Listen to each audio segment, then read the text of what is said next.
My experience has been so unique that I don't know where to begin. It would require hundreds of pages like this one. I'll attempt to explain it in as few words as possible. First, things began to go wrong a few months before the disaster. Seeing dead people, hearing voices soon before going to bed, and relaxing but not sleeping. This section would take many pages to explain, so I'll skip ahead to the accident day, September 3, 1990 at 3:15 local time. My friend was driving my car back from Quebec City when she lost control, and we were involved in a head-on collision with another vehicle. I was immediately projected from my body and was seeing my friend and my body inside the car. I observed a small fire in the engine compartment, but nothing too serious at the moment. We were both still and appeared to be dead. Except for her body, she, or spirit, was not present. I recall wanting to inform my parents and friends about the accident and how my life had ended at that time, say goodbye. I was immediately in front of them. It was now daytime, and it was also another day. I discovered I had the ability to travel through time. My friends and parents couldn't see or hear me. Because I was dead at the time, I assumed there was something else waiting for me instead of seeing the living. I just let myself go, and there was no tunnel in my situation, as I recall from reading several NDE accounts in the past. I was even hoping for a tunnel, but there were none. I entered a dark room with nothing around me, yet I wasn't afraid. There was a lot of calm and quiet there. I then began to watch my entire life play out in front of me, as if it were a film being displayed on a screen from infancy to adulthood. It was very genuine. I was gazing at myself, but it was better than a 3D movie, since I could also sense the emotions of the people I had dealt with throughout the years. I could feel the positive and terrible feelings I instilled in them. I could also see that the better I made people feel, and the better the feelings they had as a result of me would give me some credits, karma, and that the negative ones would take part of it back, much like in a bank account. But here it was like a karma account to my understanding. The more points, karma, I earned, the more access I had to a better location or a better position anywhere. It was the knowledge I had at the time. At the end of the film, live presentation, everything went dark for a few moments, almost like in a real movie before the lights were turned on.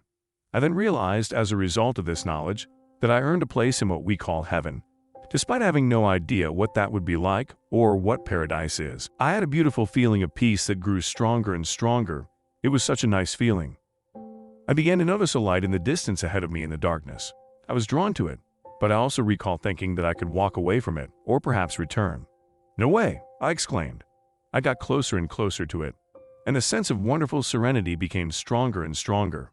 In real life, I'm the type of guy who likes to get into the nitty-gritty to figure out how things function. I didn't want to draw it too fast, since I wanted to figure out what was going on. I then entered orbit, the only way to explain it, around the light. It was like a light cone. While in orbit around this enormous, very huge cone of light, I heard the words, peace, joy, happiness, love, eternity. I recall that those 5 words, as a group, became the most essential thing in the universe to me, and that I had to let go of everything else in order to join the light. I'll skip certain stuff here. The sense of peace was replaced with a sense of love. I remember that something was blocking me from joining the light at the time, and after analyzing it, I discovered it was grudges I harbored against a few people. I needed to forgive them in order to cleanse myself of whatever negative feelings I could have had toward them. I could almost touch the light now that I had permission to enter it, and I wanted to enter it, but I was holding back in order to view more details before entering the light. I also recall being near the bottom of the light cone. After a while, I let myself go and bang. It's like a love explosion. The emotion I got before entering the light was fantastic, but was one I couldn't convey with human words. Yet, on the inside, no way. There are no words to describe how I felt, except that I believed I was going to die, because the sentiments of love were so intense. I thought there was nothing better at the time, and it would be bad to heighten the love sensation, because it was already far better and stronger than any expectation I had of heaven. Yes, more love, please, as I have stated. The emotion of tremendous love grew stronger, and I observed different levels of light in the room.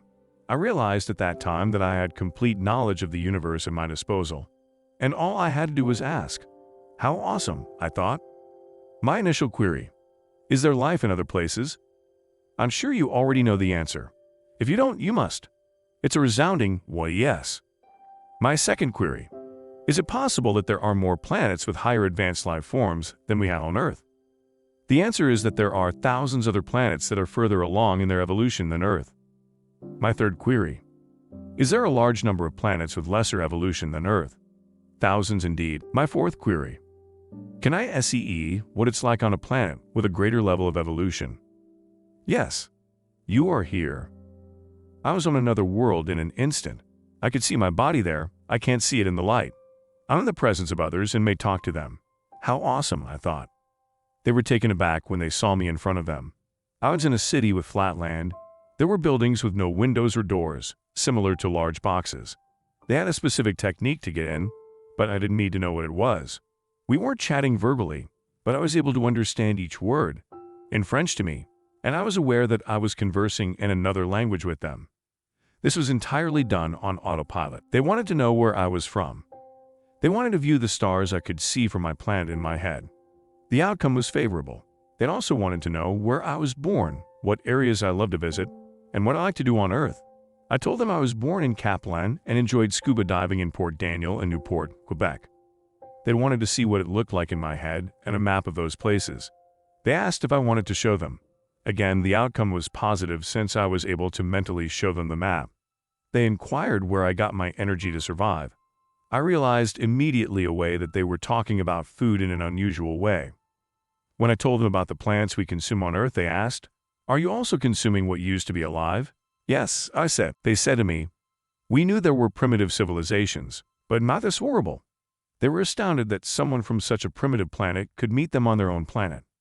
I inquired of the one kind of in charge or representing the group, where you direct your energy in order to survive here. We draw it from the cosmic power as you do, but directly rather than through natural interfaces, they explained. Do you ever travel to other worlds? I inquired. Yes, we do, responded the same person, and showed me a spaceship that looked like an airplane but didn't have wings. I inquired as to what kind of energy he was using to travel thus far. We're using a gravity generator to get almost unlimited speed, he explained. I discussed the issues we faced on Earth with great velocities due to the gravity forces at work. Our gravity generator affects the entire spaceship, including humans on board, so there is no gravity force harming passengers or crew, he explained. By the way, I recall that they were physically shorter than us and walked more slowly than us. They also didn't have any hair. They wore an odd uniform that conformed to their flesh as if it were a part of it. It was difficult to tell where it started and finished. They told me that we might visit your planet in the near future, although it is a long way away. No problem, but be careful, I responded. I said my goodbyes and thanked them for the information, among other things. I got away from them and spent the night gazing at the stars. It was unlike anything on Earth, and there was no moon, yet the sky was lovely with many stars. A few years later, some locals, including a couple of cops, reported seeing a UFO in Caplan, Port Daniel, and Newport on the same night. The same description in separate villages at the same time. It was also covered in the local newspaper. It was reported as looking like a Concorde plane without wings, but it made no noise, made no sound in the air, and was spotted only a few feet from the ground and not moving for a long. At the time, I was living in Montreal, which was about 500 kilometers away. To return to my story, after gazing at the stars from that planet, I chose to return to my origin and the origin of everything, the light. What a terrific adventure, I thought. When I consider how difficult it is for people to travel to and from the moon, going to the moon now seemed like crossing the street, and going to a planet 100 light years away was like going to the neighboring village. I also inquired, while being in the knowledge level of the light, can I see planets that are less evolved? Yes. You've arrived. There were several primitive cavemen, complete with long hair, chasing odd creatures, big ones. I attempted to connect with them, but they couldn't see or hear me. It wasn't that intriguing there, so I opted to return to the light. While I was back, I learned that we couldn't interfere with primitive worlds, which is why there's a large distance between planets to act as a buffer, preventing us from reaching their world, as it could be very dangerous to their evolution, because they must go through theirs by themselves, just as we must. We humans will be incarnated on another more evolved planet in a future existence because there is a minimum and maximum evolution permitted on Earth, and after that point, the most evolved and intellectual individual on Earth will be the least evolved and most primitive person on more advanced world. I considered asking several Earth-related questions. Life will last for how many human years we can compute right now? 3,587 is the answer. What will be the result? Check it out for yourself. Something huge was on its way, and I saw it coming as a comet or an asteroid. Humans were still on the planet at the time. Or, should I say, will be. There was absolute fear on Earth because scientists will know it's the end of all life on this planet as a result of that, and they won't be able to see it in time to avert it. I spent some time looking about in the nearest future. I wasn't able to bring back specific years or times because it would have an impact on what should happen for our own progress. As I presented my experience to certain individuals after 1990, the year of the tragedy, I realized that there would be numerous conflicts involving the United States of America, and I recall that it would begin in New York City in a few years, 1990. I had no idea it would be the World Trade Center or what year it would be, but I knew it would be in New York City and that everyone on the planet would be aware of what happened. It is now a thing of the past, 9-11. Following that, the East Coast will be primarily hit. There would be an impact on a big metropolis in a north-central state. Almost nothing would be harmed on the West Coast. Because of this, I am certain that I will never relocate to a major city on the East Coast, even if a company offers me a very excellent six-figure income to begin with. I recall having all the dates and exact times of every event in every city. I told myself that now that I was gone, I couldn't change anything. I went to the conflict's conclusion, even more terrifying. No one can see anything happening or approaching Earth because of the disagreement with many countries and the decreased expenditure in space research in NASA. Some minor asteroid, yet large enough to wreak significant damage on Earth. The good news is that as a result of this catastrophe, all nations will put their differences aside and try to work together rather than battling each other, but it will be too late to avoid what could have been avoided. Starting from that point, different nations will see the folly of war and will work together for many years to come, bringing peace to the world but costing millions of lives that could have been prevented. I'm aware that this isn't too far in the future. Returning to more uplifting topics. I went up a higher level into the light. It was fantastic. There was so much love. This is higher than the level of knowledge, or as I call it, the level of creation. Everything is now possible. Creating physical objects and sharing the level of creation with God. Yes, I know it's difficult to believe. I didn't want to return to Earth because I had come from a place of endless love and beauty, but I had misjudged the infinite power of the light. And at that moment, I made a wish to return to Earth and share this knowledge with as many people as possible. What I didn't realize was that a wish made at this level of light becomes a reality. When I made this wish, I felt myself being drawn toward the bottom of the light cone, and I eventually found myself outside of it. I became aware that I could see my body again. That's when I noticed my pal. She was approaching me and the light behind me. She was clothed entirely in white, as if she were a wedding, and she was floating rather than walking. I had the sensation that I was in my friend's route because she was slowly approaching me. I was about to collide with her and immediately lifted my arms to avoid it. She followed suit. As we got closer, our hands met, and I was astounded by the sparkles and sparks of light that emanated from them. When the members of our bodies fused together, it was only when our brains fused that we could read each other's thoughts completely and without error. Despite the fact that it happened at such a breakneck pace, it's at this time that I made her aware we're not using speech but telepathy, and that I want to run a test to see whether we can still use speech at this point.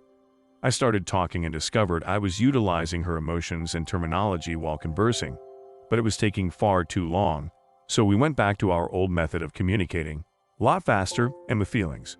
She was telling me that she would be staying in the light, and that her time on Earth was coming to an end.